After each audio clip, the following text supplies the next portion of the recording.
Buenas tardes, tutor y compañeros. Mi nombre es Diana Patricia Martínez Llano.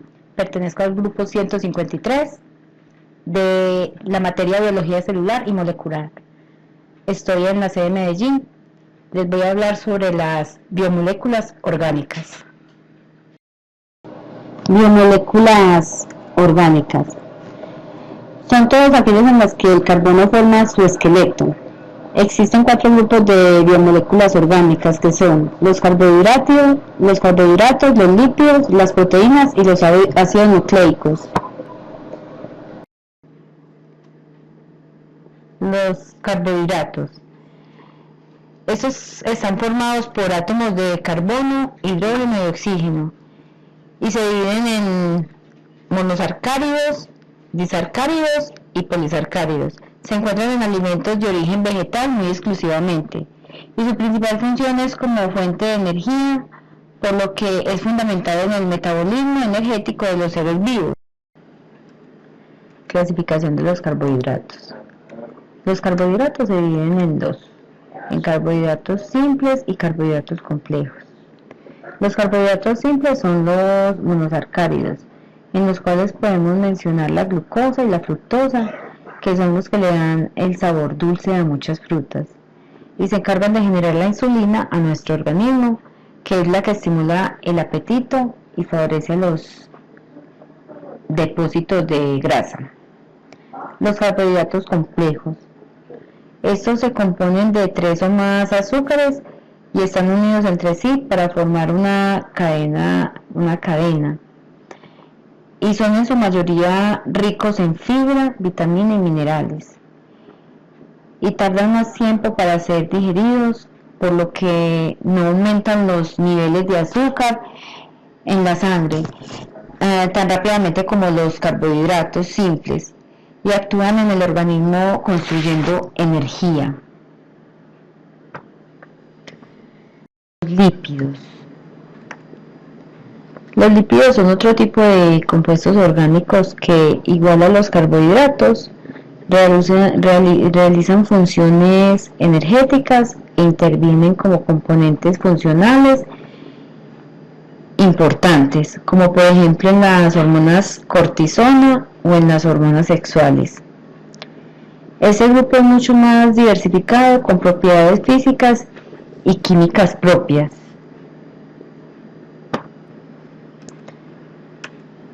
Clasificación de los lípidos. Los lípidos se dividen en dos, que son los lípidos saponificables y los lípidos insaponificables. De los lípidos saponificables encontramos los simples y los complejos. De los simples se derivan los aciglicéridos y las ceras, y de los complejos se derivan los fosfolípidos y los glucolípidos. Los fosfolípidos tienen dos, que se derivan así: fosfoglicéridos y fosfoesifolípidos.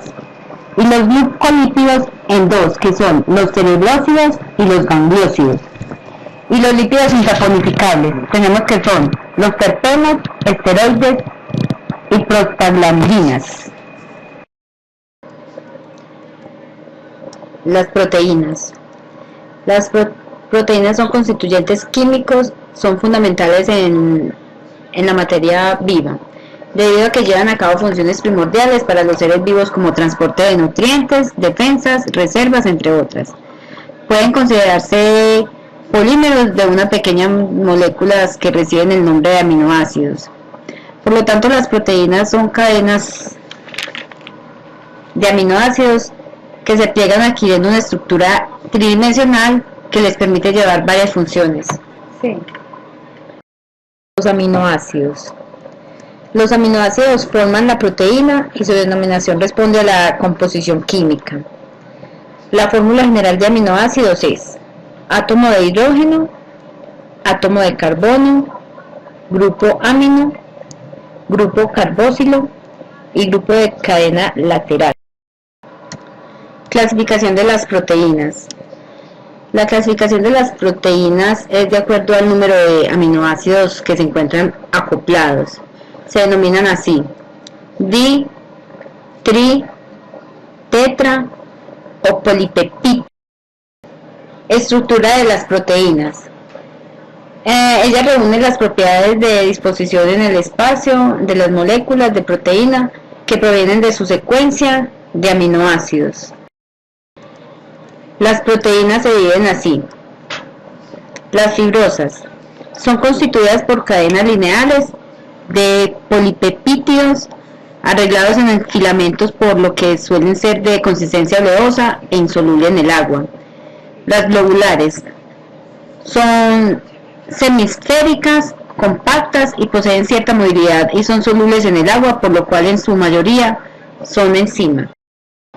Los ácidos nucleicos son biopolímeros de elevado peso molecular formados por subunidades denominadas nucleótidos. Sus funciones son duplicar el ADN, expresión de mensaje genética, transcripción del ADN para formar ARN y otros, y la traducción en los ribosomas de mensaje contenido en el ARN. Tipos de ácidos nucleicos. Uno de ellos es el ADN. Es una estructura en doble hélice que almacena la información genética y el mecanismo de duplicación del ADN. Otro tipo de ácidos nucleicos es el ARN. Este está formado por una sola cadena, a excepción de la del ADN. Se divide en tres estructuras, que son la primaria, la secundaria y la terciaria. En la primaria se refiere a la secuencia de las bases nitrogenadas que constituyen sus nucleótidos. En la secundaria, cuando se acoplan regiones complementarias capaces de aparearse. En la terciaria, es un plegamento sobre la estructura secundaria. Hasta acá mi presentación. Muchas gracias, tutor y compañeros. Fue un placer.